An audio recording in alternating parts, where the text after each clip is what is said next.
Tagpupuna sa Old Testament.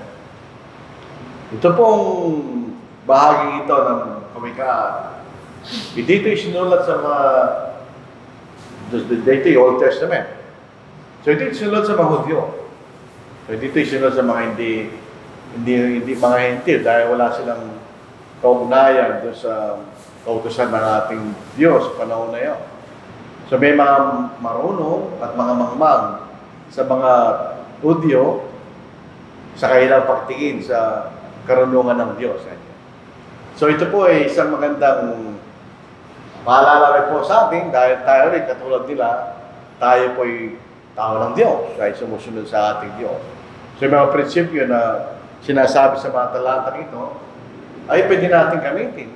Yung prinsipyo dahil pareho rin tayo mga anak ng Diyos. Sila yung mga napunta sa panahon ngayon sapagkat sila ang bayan po ng Diyos. So, hindi mo na natin babasahin tayo binasa na kanina ni kapatid na Richard. So, tuloy po tayo sa ating pag-aaral. So, ano ang konteksto ng kabanata, ng buong aklat ng kawikaan?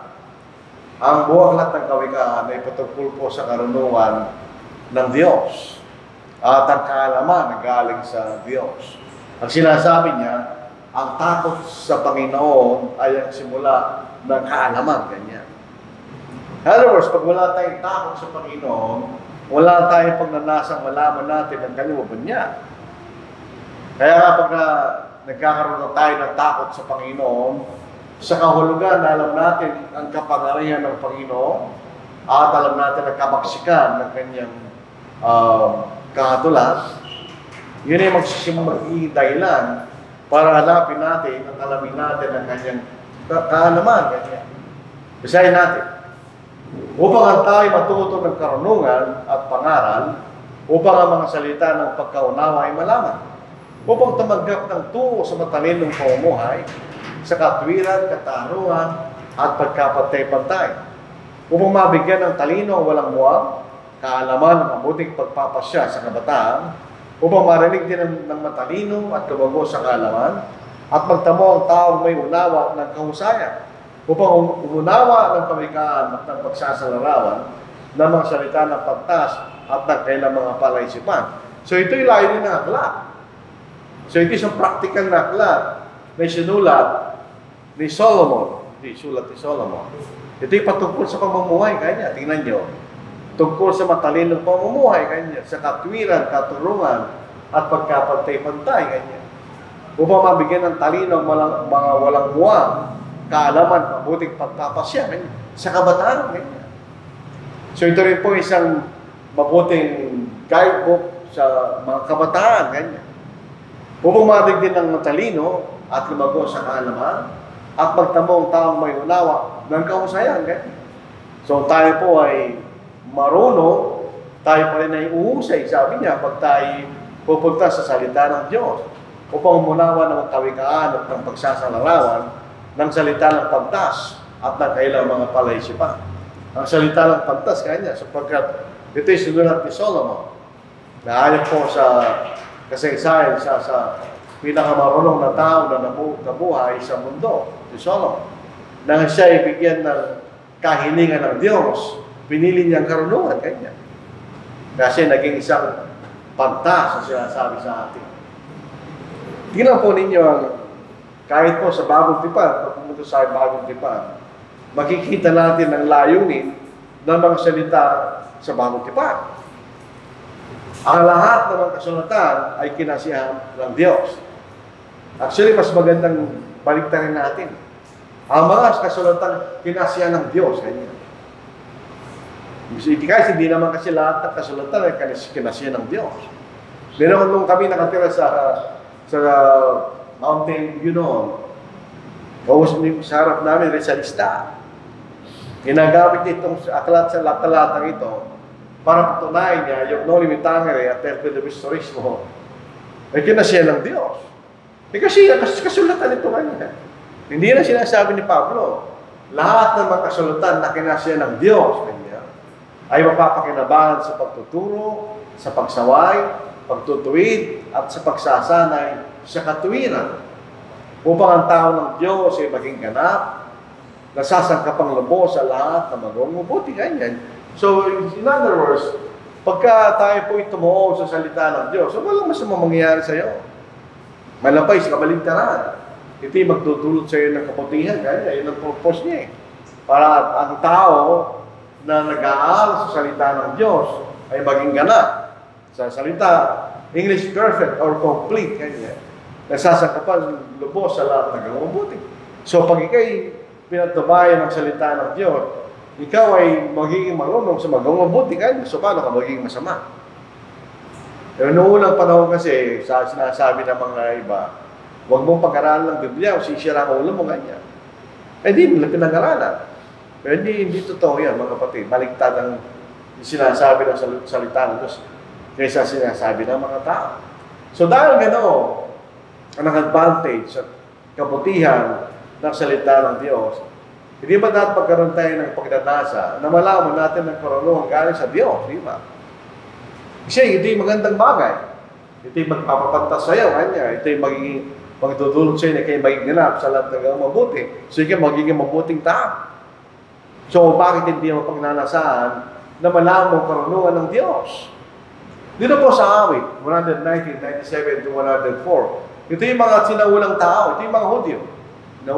Meron silang excitement at pagnanasang malaman nila ang salita ng Diyos. Pero hindi sila mga Kristiyano dahil wala akong Kristiyano noon. Sila yung mga Hudyo. Pero yun ang kailang pananaw at pagtingin ng salita ng Diyos. Basahin natin. O mahal na mahal ko, ngayon kautusan, ganyan. Ito'y siya kong binubulay-bulay sa buong araw. Sabihin, hindi hyperbole yan, obviously. Hindi naman yan ang ginagawa ng isang tao sa buong araw. Ang ibig siya, pinag-iisipan ko yan, ganyan. Binibigyan ko ng panahon para pagkaraanan ko, ganyan. O tununawain ko ang iyong kautusan. Ginawa ko higit na marunong kaysa sa aking mga kaaway na mangutos mo ganyan. Kung advantage, yung mga kaaway ko ganyan, mas marunong ako sa kanila. Dahil sa mangutos mo ganyan. Sapagkat ito'y laging kasama ko. In other words, ito'y nasa kanyang kaisipan. Ako'y may higit na pangunawa kaysa lahat ng aking mga guro. Isipin niyo. Kahit yung nagtuturo sa akin, kaya mas higit ang aking pangunawa. Sapagkat aking binubulay-bulay ang inyong mga patutuo ganyan. Yung mga sinasabi mo, Diyos, kanya, pinag-aaralan ko yan.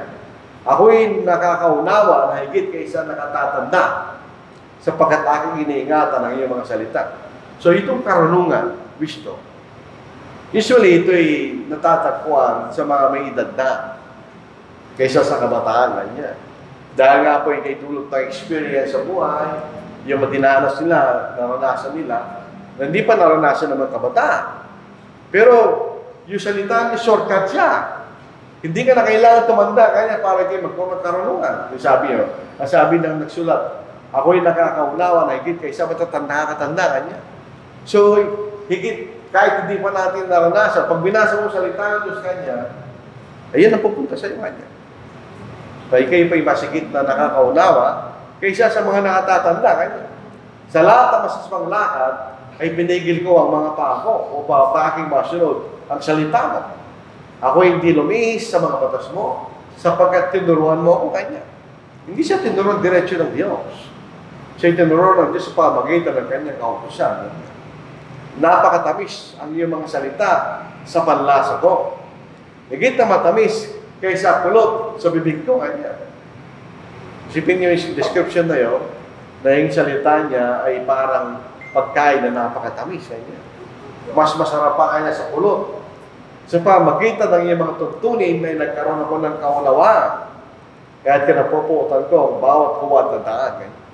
So ito isang patnubay sa mga taong nagpapatnubay sa salita ng Diyos. Kanya. Sila naging matuwid. Dahil kinapuputan nila lahat ng masamang daan sa ibang sari. So yun ang kayo ng pagtingin sa salita ng Diyos. Dahil dito ang karunungan ng Diyos na ating matatagwa pag pinag-aralan natin. Ganyan. So itong karunungan na ito, ay ito ipinangaral. In other words, kahit sa Old Testament, ang karunungan ng Diyos ay ipinituro sa iba't ibang lugar.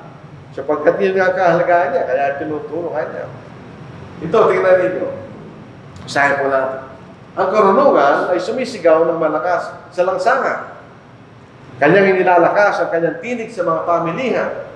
Siya'y sumisigaw sa mga panulukan, sa pasukan ng mga pintong bayan, kanya sinasabi. Ito pong karunungan, hindi naman siya pwede sumigaw. Pero ito isang figure of speech na tinatawag na personification. Para siyang tao eh. Hindi naman siya tao. Hindi naman siya sumisigaw. Ang ibig lang sabihin niya, ito'y tinuturo. Itong iyong karunungan ng Diyos, ito'y tinuturo sa lahat ng lugar kanya. Ito'y tinatawag personification. Ibig sabihin, ang isang bagay na wala namang buhay at wala namang kaisipan ay parang tao kanya na may kaisipan at may buhay. So ito'y ginamit na larawan sa karunungan kanya. Para may emphasize na Solomon na ang karunungan ng Diyos, hindi niya pwedeng sabihin na hindi namin narinig. Dahil ito'y tinuro kanya sa iba't ibang lugar. Tingnan, iba-ibang lugar yun.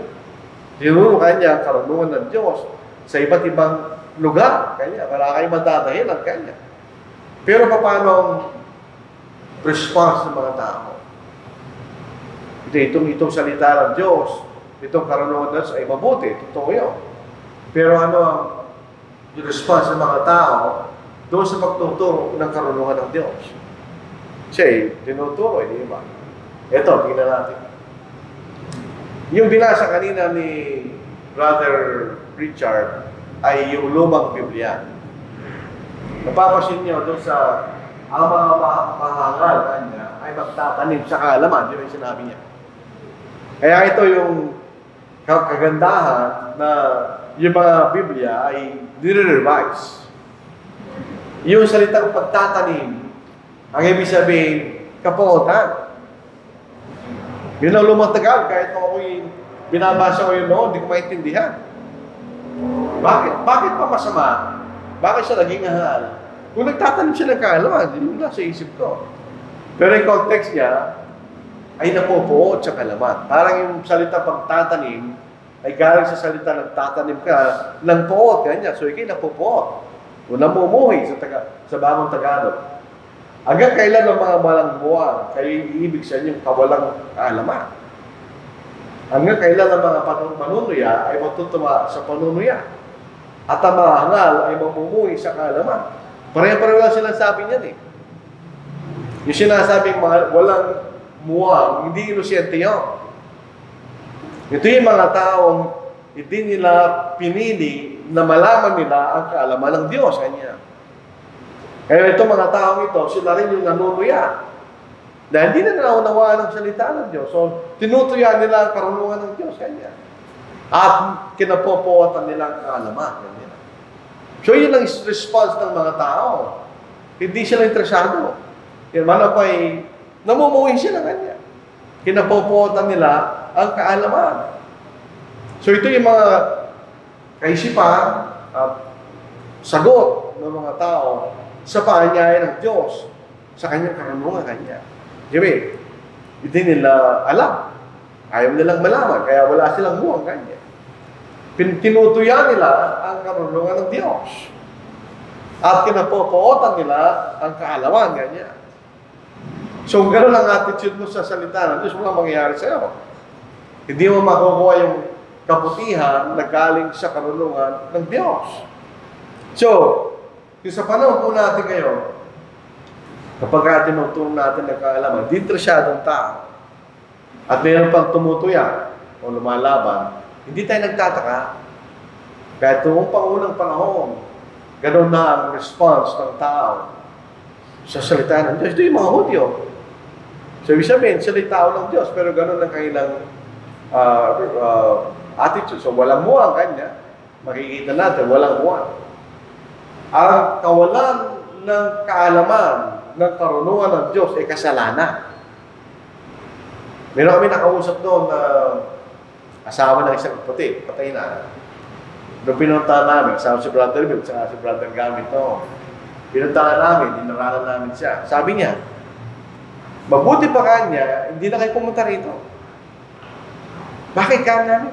Binigyan nyo kami. Binigyan nyo ako ng problema kanya. Wala akong iniisip binigyan nyo ng problema, mag-isip kanya. Mali kaisipan niya. Sapagkat pagka hindi natin alam ang kalooban ng Diyos, na meron naman tayong pagkakataon.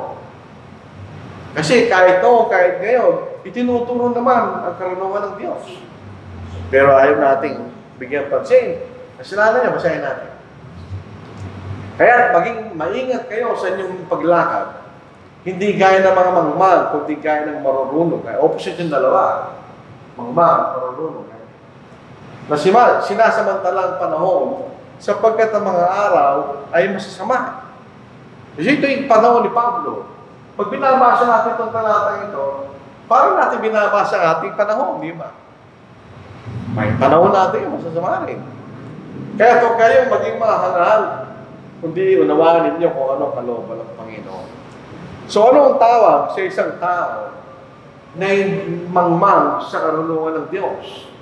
Ang sabi ni Pablo, hangal kanya. Alam niyo yung hangal at saka mangmang. Ang ibig sabihin ng hangal, alam mo naman ang tama, pero hindi mo ginagawa. You're a fool. Right? Hindi mo, alam mo ang tama, hindi mo ginagawa kanya. So, in that sense, ikaw isang hangal. Ganon din ang mangmang. Alam mo, dapat mong gawin, pero hindi mo ginagawa kanya. So, ito ang kasalanan niya. Utos sa atin Anong utos sa atin? Unawain natin ang karunungan ng Diyos. Pupunta tayo sa verse 18. Tuloy po natin ang pagbabasa sa mga talatang yan, kanya. Yun ang utos na unawain natin kanya, ang kalooban ng Diyos. Basahin po natin. Sa Ephesians chapter 5, verse 18. Tapos verse 19 na yun. Huwag kayong magpakalasing sa alak. Sabi nito, na ito ay labis ng kahalayan, kundi papuno kayo ng Espiritu. Parang sa verse 17, ganyan. Kaya huwag kayo maging mga hangal, kundi unawaan ninyo kung anong kalooban ng Panginoon.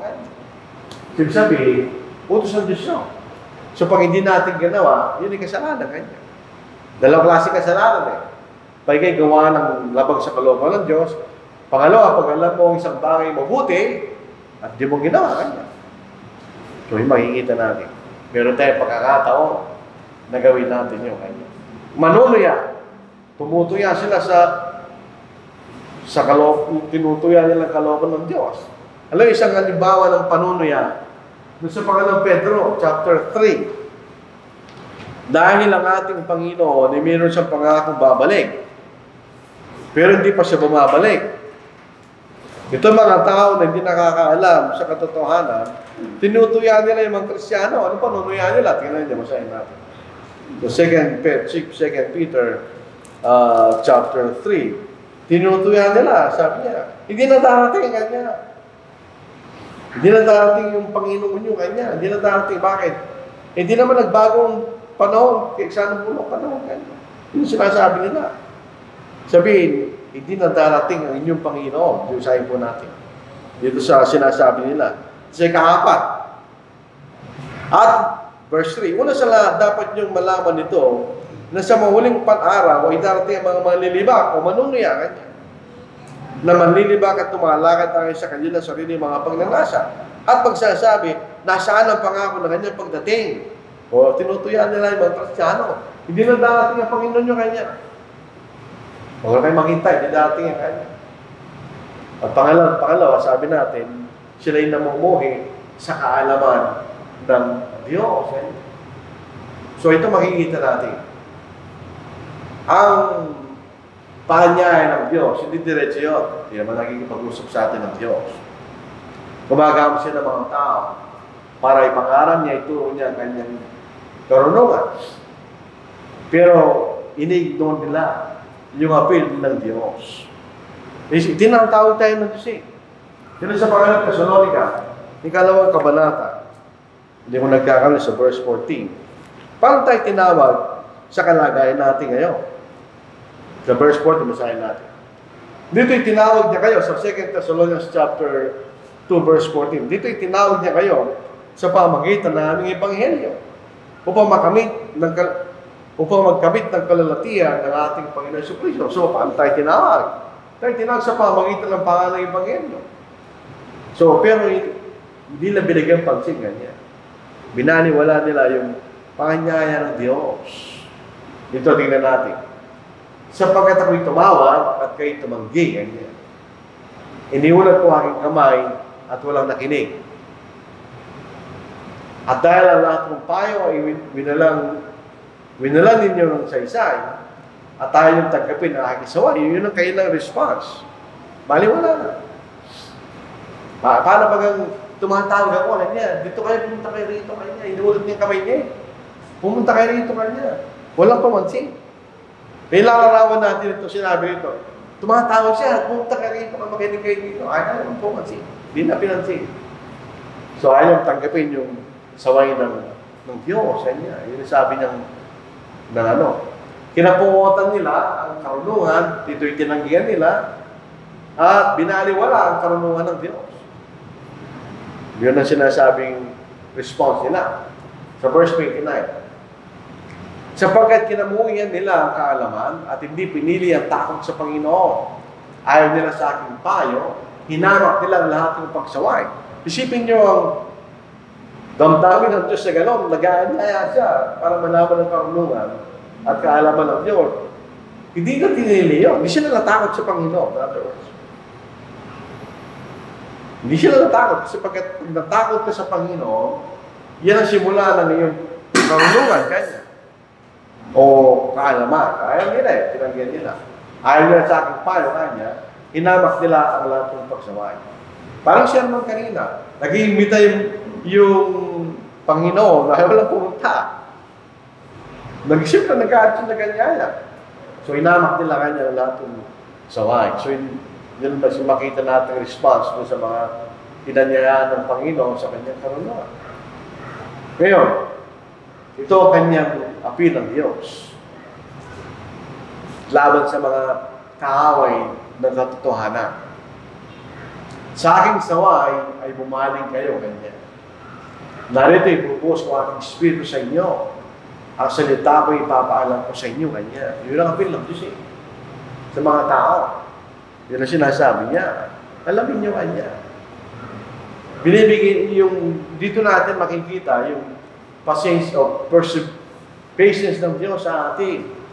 Binibigyan tayo lahat ng pagkakataon para malaman natin ang katotohanan niya. Pagkat yun ang kanyang kagustuhan. Yun sa unang Timoteo, 2 kabanata, 3 hanggang 4 na talata. Itong 2 talatang ito, na ako po'y nagsisimulang mangaral, dito ko nagsisimula. Pag meron kami kausap na tao, dito kami nagsisimula. Itong talatang ito, dito kami nagsisimulang ituro sa kailang kaligtasan. Ito'y mabuti at kaaya-aya sa paningin ng Diyos, nating tagapagligtas, na nagnanais ng lahat ng tao ay maligtas at makarating sa pagkakilala ng katotohanan. Yan ang gusto ng Diyos eh. Lahat ng tao maligtas at malaman, matutunan nila ang kanyang katotohanan. So yun ang apil niya. Bumalik kayo sa akin kanya. Bumalik kayo sa akin. Alamin niyo kung aking kaalaman kanya. Ibibigay ko sa inyo ang aking kaalaman. Yung sabi ng Diyos eh. So ito yung sinabi natin kanina. Bakit hindi pa dumating ang Panginoon?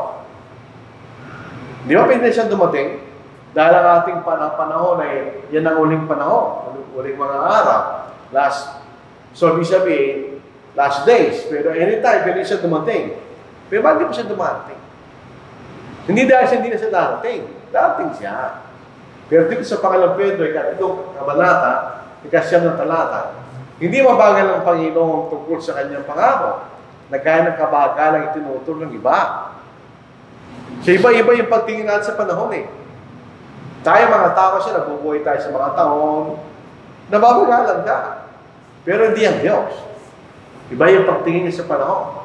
Kung di matyaga sa inyo na hindi niya ibig na sino man ay mapahamak, kundi nga lahat ay dumating sa pagsisisi. In other words, habang buhay yung tao, may pag-asa siya. Habang buhay siya. Pero pag namatay na siya, siyempre wala na siya magagawa. Wala na rin magagawa dito sa kanya. So, binibigyan niya tayo ng lahat ng pagkakataon para malaman natin kung ano yung katotohanan ng Diyos. Ngayon, ano naman ang sagot ng Diyos? Kapag ka baliwala ang alaga sa atin ng kanyang pag-aanyaya, ito ang kanyang sagot.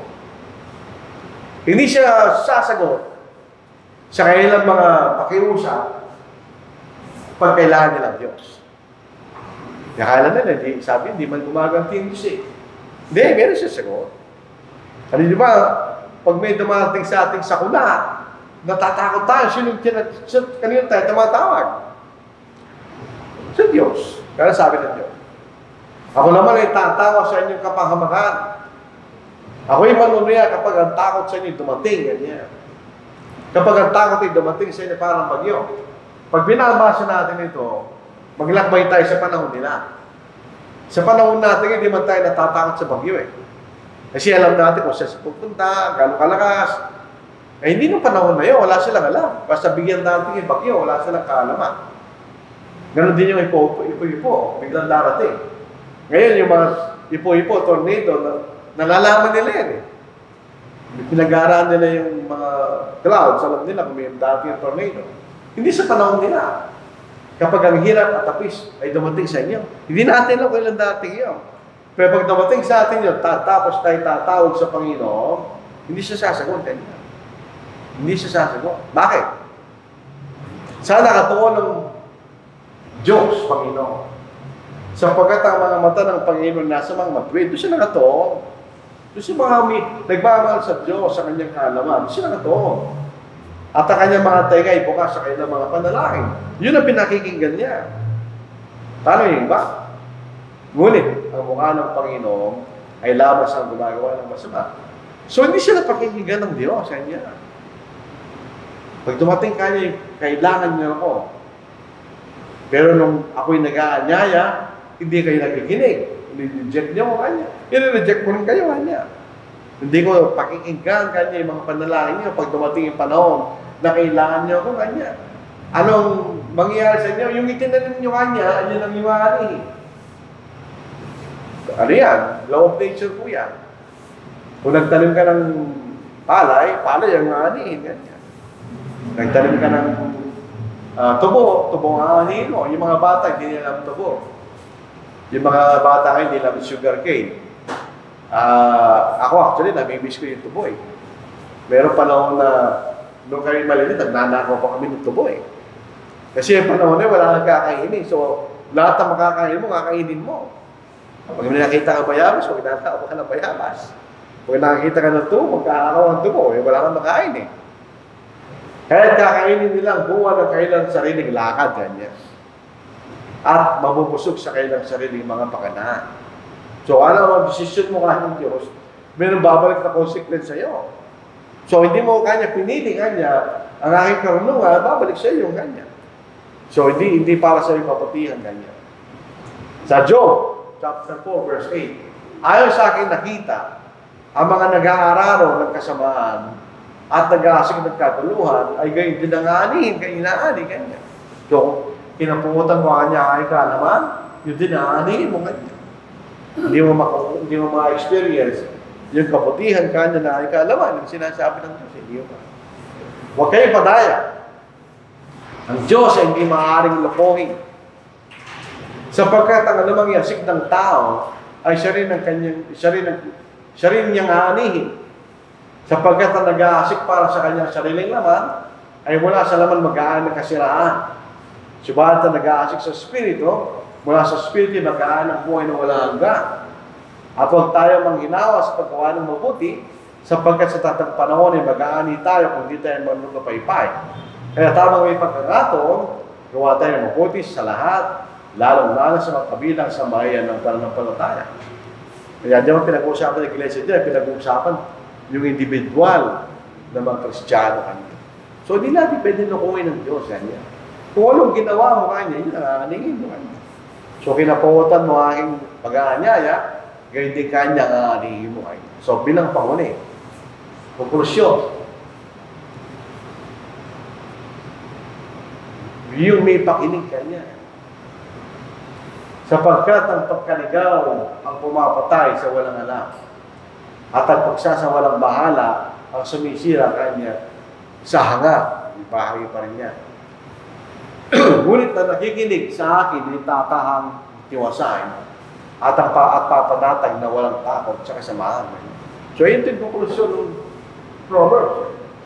Sapagkat ang pagkaligaw o pumapatay sa walang alam. Totoo yun. Mabuti nga pag nagdadrive ka, merong ways. Imagine natin nang walang ways. Naalala ko nung maliit kami. Kami tatlo pa lang na, wala pa siya ng Raul, wala pa siya ng Malay. Pumunta kami sa Bulupit, sa Tagupa. Wala pang ways. Hindi alam ng driver yung pagpunta ron, ilang beses kami naligaw. Nakarating na kami sa patungo sa Baguio. Tapos nakarating pa kami sa isang baryo. Naalala ko pa yung baryo. Maraming bamboo, kawayan. Sabi ng tao, hindi po dito, kaya naligaw kayo, kanya. Paano kami naligaw? Hindi namin alam. So pagka hindi natin alam, tayo maliligaw. Kanya. At sa walang bahala, ang sumisira sa hangad. Kanya. Hindi natin binibigyan ng pansin. Sa kabilang banda naman, pagka nakinig tayo, ngunit na nabikinig sa akin, ay tatahang tiwasan. Kanya. At papanatag na walang takot sa kasamaan. Bakit? Ika'y sumusunod sa kalooban ng Diyos, kasama mo ang Diyos. So ito po ang ating mensahe sa gabi ito, alas 6 na. So huwag nating baliwalain ang paanyaya ng Diyos tungkol sa kanyang karunungan. Hindi siya advantage ng Diyos yun eh. Actually, ito'y advantage para sa atin. So maraming salamat po sa inyong pakikinig. Pinapala ko lang po sa inyo dahil panghapon, sa December 17-18, meron po tayong 2 araw na pag-aaral at na magtuturo sa atin si Brother Ronaldo. Siguro kung walang pasok yung mga binata at mga dalaga, maganda kayo pumunta ron. Kasi yung paksa ito po sa pag-aasawa at ang morals, yun ang tema ng 2 araw na yan. So maraming salamat po mga kapatid.